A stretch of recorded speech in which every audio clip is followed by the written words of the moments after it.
Assalamualaikum warahmatullahi wabarakatuh.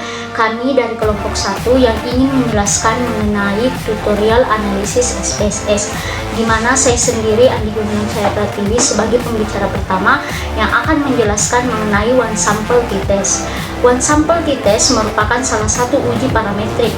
Biasanya digunakan untuk ukuran sampel di bawah 30. Syarat utamanya ialah data berupa data kuantitatif dan data harus berdistribusi normal. Nah, tujuan one sample t-test yaitu untuk mengetahui apakah terdapat perbedaan rata-rata atau mean pada populasi atau penelitian terdahulu dengan rata-rata data pada sampel penelitian. Sampel yang digunakan harus berasal dari populasi yang berdistribusi normal dan jenis datanya bersifat kuantitatif. Jumlah populasi atau sampel yang digunakan minimal berjumlah 30 dan dasar pengambilan keputusan dilakukan dengan 3 cara, yaitu membandingkan nilai sigma di mana nilai sigma signifikan dengan 0,05, membandingkan nilai T hitung dengan T tabel, dan melihat perbandingan nilai T hitung dengan T tabel dengan kurva. Nah, sekian dari penjelasan saya mengenai one sample t-test. Analisis SPSS selanjutnya akan dilanjutkan oleh teman saya. Terima kasih. Baiklah, selanjutnya independent sample t-test. Independent sample t-test bertujuan membandingkan rata-rata dua grup yang tidak berhubungan satu dengan yang lain atau dua sampel bebas, agar dapat diketahui apakah secara signifikan kedua sampel mempunyai rata-rata yang sama atau tidak. Selanjutnya, persyaratan analisis independent sample t-test ialah skala data atau interval atau rasio kelompok data saling bebas atau tidak berpasangan, data per kelompok terdistribusi normal, data per kelompok tidak dapat outlier, varians antara kelompok sama atau homogen. Selanjutnya, dasar pengambilan keputusan independen t-test ialah jika nilai SJ atau satu ukuran Taylor lebih kecil dari 0,05, maka terdapat perbedaan yang signifikan antara hasil kelompok data. Jika nilai SJ 2 ukuran Taylor lebih besar dari 0,05, maka tidak terdapat perbedaan yang signifikan antara banyak data. Baiklah, materi selanjutnya akan dilanjutkan oleh teman kelompok saya. Perkenalkan, nama saya Fadila Ismawahda dengan NIM 1927041002. Nah, materi selanjutnya yaitu ada Pirate Sample t-test. Tujuan Pirate Sample t-test ialah untuk melihat apakah ada perbedaan rata-rata antara dua sampel yang saling berpasangan atau berhubungan. Adapun persyaratan analisis Pirate Sample t-test ialah perbedaan dua kelompok data berdistribusi normal, maka harus dilakukan terlebih dahulu dengan uji normalitas pada perbedaan kedua kelompok tersebut.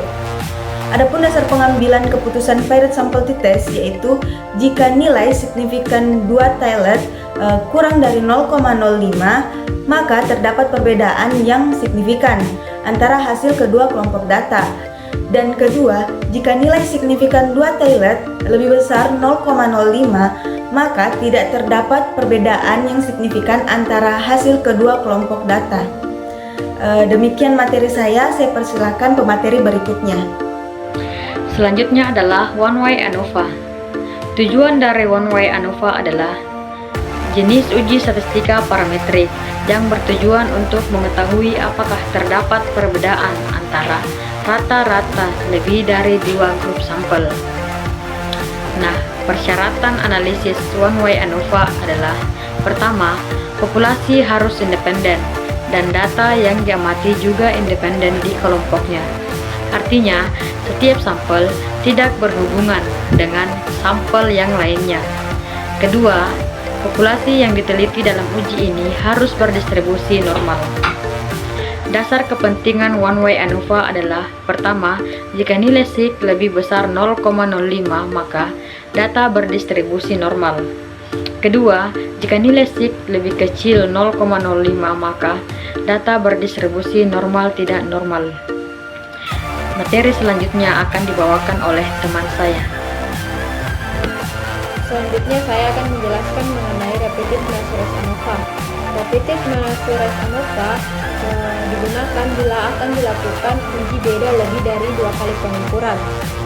Persyaratan analisis Repetitive Measures ANOVA ialah variabel independen atau variabel bebas, menggunakan data berskala kategori kedua. Uji Repetitive Measures ANOVA merupakan bagian dari statistik parametrik.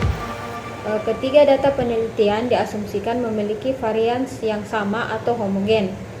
Dasar pengambilan keputusan repeated measures ANOVA ialah pertama, jika nilai signifikan lebih dari 0,05 maka data berdistribusi normal.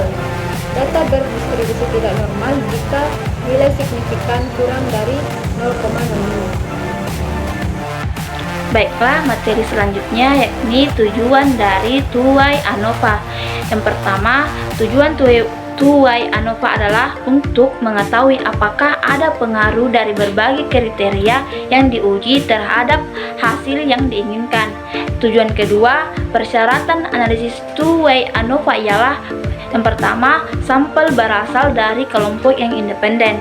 Kedua, varian antara kelompok harus homogen. Ketiga, nilai residual berdistribusi normal. Tujuan ketiga, dasar pengambilan keputusan two-way ANOVA ialah pertama, jika nilai signifikan lebih besar dari 0,05, maka itu artinya varian hasil adalah sama atau homogen. Kedua, jika nilai signifikan lebih kecil dari 0,05, maka itu artinya varian variabel hasil kecil dari 0,05, maka itu artinya varian variabel hasil belajar adalah tidak sama atau heterogen. Itulah dari materi saya. Selanjutnya akan dilanjutkan oleh teman saya. Baik, selanjutnya tentang uji kolerasi person. Tujuan dari uji kolerasi person ialah digunakan untuk mengukur kekuatan dan arah hubungan linear dan dua variabel. Persyaratan analisis uji kolerasi person ialah normalitas, artinya sebaran variabel-variabel yang hendak dikolerasikan harus berdistribusi normal. Kedua, linearitas, artinya dua variabel harus linear. Ketiga, ordinal, artinya variabel harus diukur dengan minimal skala ordinal. Kemudian keempat yaitu homoskedastisitas. Kemudian dasar pengambilan keputusan uji korelasi person ialah pertama, jika nilai signifikan lebih kecil dari 0,05 maka berkorelasi. Kedua, jika signifikan lebih besar dari 0,05 maka tidak berkorelasi. Baik, materi selanjutnya akan dilanjutkan oleh teman saya. Adapun materi selanjutnya yaitu regresi linear sederhana. Tujuan regresi linear sederhana adalah untuk mengetahui pengaruh dari suatu variabel dengan variabel lainnya. Adapun syarat dari analisis regresi linear sederhana, yang pertama itu jumlah sampel yang digunakan harus sama. Kemudian syarat yang kedua, jumlah variabel bebas. Kemudian yang ketiga, nilai residual harus berdistribusi secara normal. Kemudian yang keempat, terdapat hubungan yang linear antara variabel bebas dengan variabel tergantung. Kemudian syarat yang kelima, tidak terjadi gejala heteroskadastisitas. Kemudian syarat yang terakhir atau syarat yang keenam, tidak terjadi gejala autokorelasi. Kemudian adapun dasar pengambilan dari keputusan regresi sederhana adalah model regresi diketahui berdistribusi normal jika data plating atau titik yang menggambarkan data sesungguhnya mengikuti garis diagonal. Sekian dari materi saya. Materi selanjutnya akan dibawakan oleh teman saya. Terima kasih. Oke, selanjutnya yaitu regresi linear berganda. Tujuan regresi berganda ialah mengetahui seberapa besar pengaruh beberapa variabel bebas terhadap variabel tidak bebas, dan juga dapat meramalkan nilai variabel tidak bebas apabila seluruh variabel bebas sudah diketahui nilainya. Persyaratan analisis regresi berganda ialah data interval atau rasio, linearitas, normalitas, residual, pengertian, homoskedastisitas, non-autokorelasi.